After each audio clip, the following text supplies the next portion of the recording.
So, how to play Pokemon Go using Flare X. Palabasin muna natin yung error. So, lagyan muna tayo sa Pokemon Go.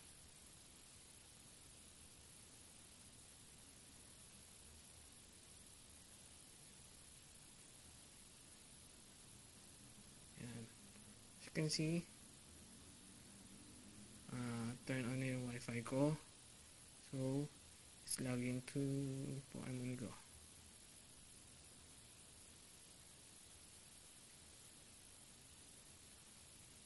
So, ayan yung error natin.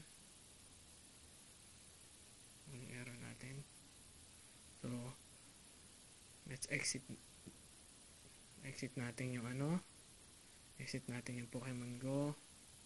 Clear. And then, turn off our Wi-Fi. So, tatry na natin mag-login sa Pokemon Go na hindi magagano ng error. So, as you can, dapat turn off muna yung Wi-Fi nyo and then yung GPS. Now, open the Pokemon Go.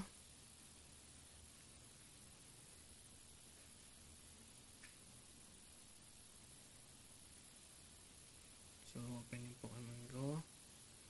Tapos, punta kayo na yung Pokemon Trainer Club. And then, input your, so, ayan, no internet connectivity. So, pag nakapunta na kayo sa Pokemon Trainer Club, as you can see, Pokemon Trainer Club, saka nyo i-open yung internet. Ayan. Open yung internet. So, GPS signal naman yung error. So, wag muna natin open yung GPS signal. Let's input the username password.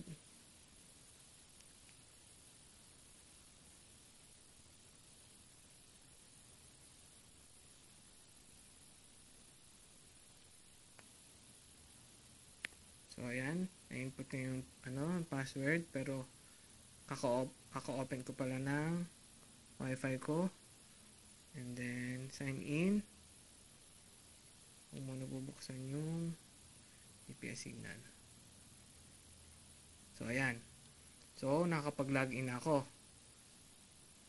Okay mo lang. So, no GPS signal found. So, that is the time na i-open yung GPS nyo. O, signal. Device only. Wait lang. Just have to change the GPS signal.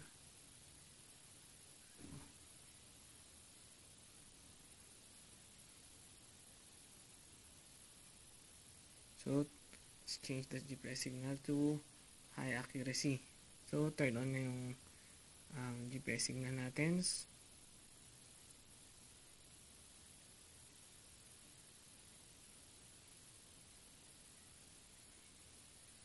So, expect ko na mawawala na tong error. So, ayan. Okay na. So, after that na makapag-login kayo sa Pokemon Trainer Club, you can log out now. Log out. Yes. And then, you can now use your Google account para ka-log in. Ayan.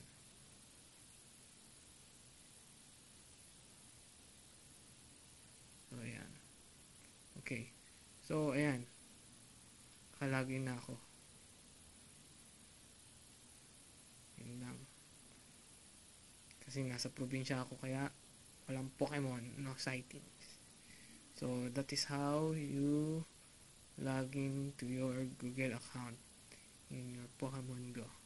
So, yan po. Sana makapaglaro na kayo ng Pokemon Go.